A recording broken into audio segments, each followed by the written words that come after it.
Fair warning, I am out of sorts today. I've been wrestling with this morning's message.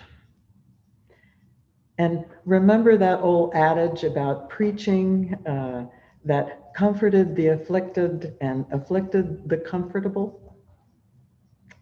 Well, today's message was supposed to be more of the first and less of the second, but it had a mind of its own.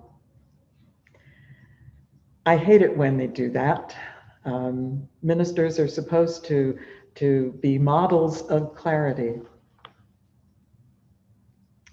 Years ago, my own minister at First Church and Parish in Dedham told this story, and it has stayed with me, and I'll explain why in a minute. There's a story of a woman in India who was so upset that her son was eating too much sugar.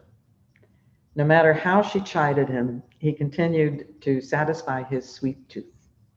And totally frustrated, she decided to take her son to see his great hero, Mahatma Gandhi. She approached the great leader with a great deal of respect and said, "Sir, my son eats too much sugar. It's not good for his health. Would you please advise him to stop eating it?"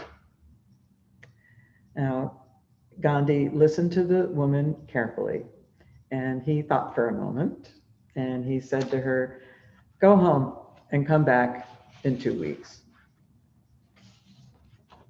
The woman looked somewhat perplexed and wondered why he had not just simply asked the boy to stop eating sugar, but she obeyed him and she took her son and she went home. 2 weeks later, she returned with the boy, and Gandhi motioned for them to approach, and he turned to the boy and he said, "Boy, you should stop eating sugar. It is not good for your health." The boy nodded, and wonder of wonders, he promised to stop eating sugar. The boy's mother turned to Gandhi and said, "Why didn't you tell him that 2 weeks ago when I brought him here to see you?" Gandhi smiled, and he said, "Mother, 2 weeks ago, I was still eating sugar."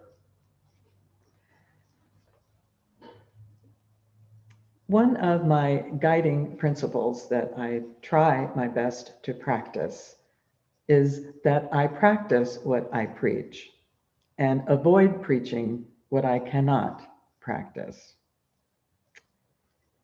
Some Sundays are easier than others. You see, I have been eating the bitter instead of the sweet for a long time.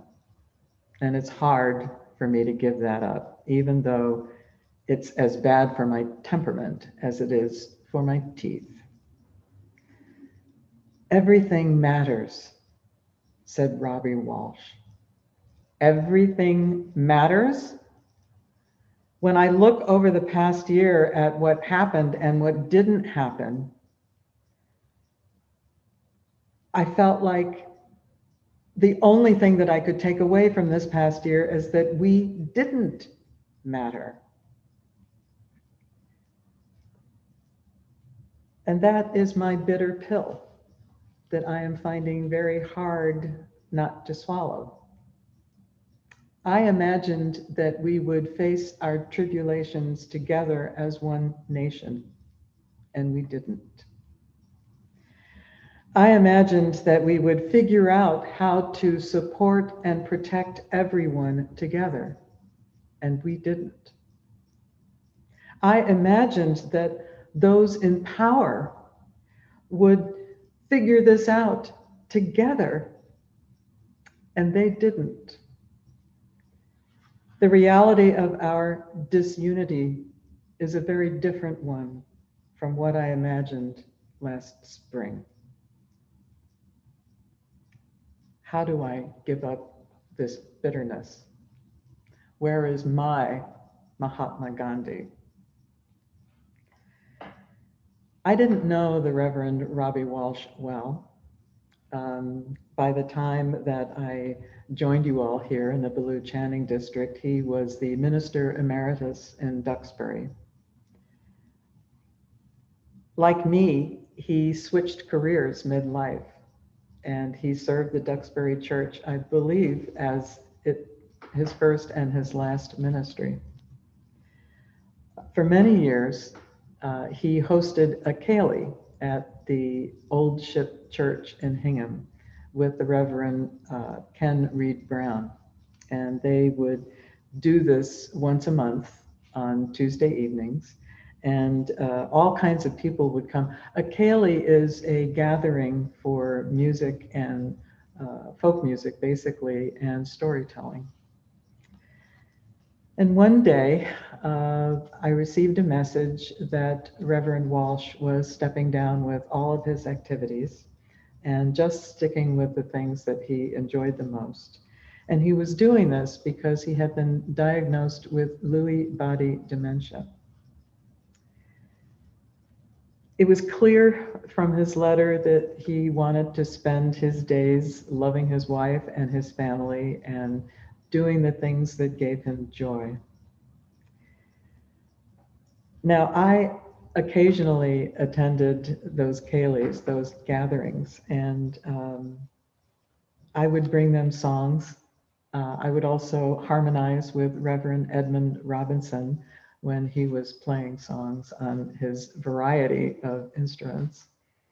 And it was wonderful. It was, we'd gather in the parsonage in a room that literally stretched the distance that would be between my front door and my back door in my house. So we would gather in these big circles, sometimes double circles, and each of us would take a turn singing a song or playing a piece or telling a story. And we would be friends, and most of the time we were strangers, but we knew that we would be received. Robbie was unfailingly welcoming and warm and gentle and funny. And his guests loved him back with great tenderness. And I realized, preparing this sermon, that if he could live for so many years without being consumed by bitterness, then perhaps I did have a Gandhi after all. Walsh said that we hold on to hell because when we discard it, we glimpse through the clearing smoke a God who is too complicated for us.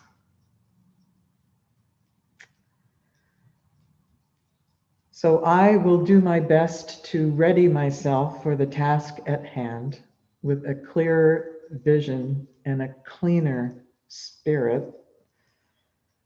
But to do this, I have to let go of hell and reconcile myself to mystery and hope in the same moment if I want to follow Robbie Walsh.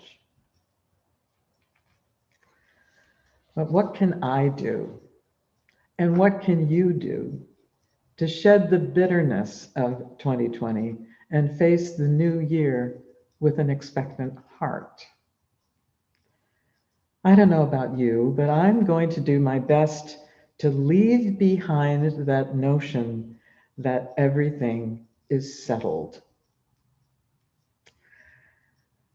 I'm going to leave behind the conviction that my well-being is in the hands of those in power who do not care. I'm going to focus on the millions of us, like me, who have accepted their own power to keep each other safe and secure. The millions of us, like you, who have done their utmost to keep us well and safe. I'm going to remember Halloween of 2020 in Middleboro.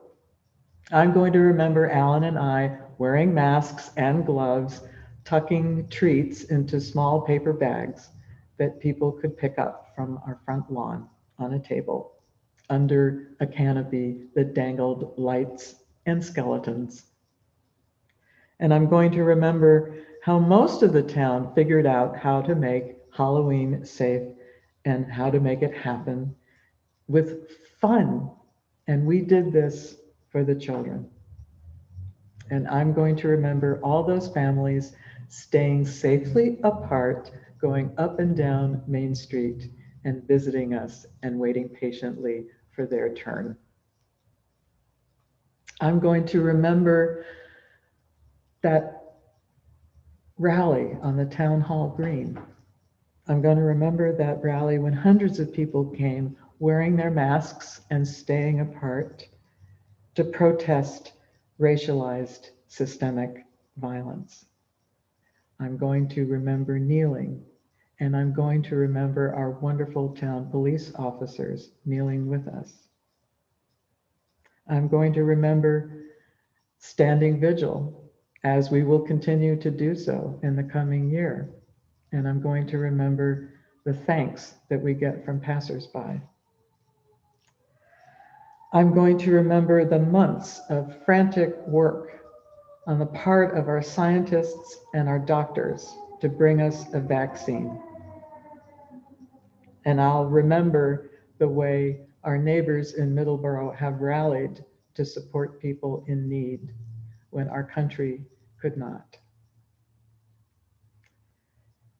We can cultivate a hell. And if we can cultivate a hell, then we can cultivate a heaven. This pandemic will not be leaving us in the new year. But we can focus on something different than the darkness that I have been focusing on. We can focus on the darkness as something to witness and something to grieve and something to rectify. And we can focus on the light as something to witness and praise and preserve so that we can wish each other truly a happy new year. Thank you for listening.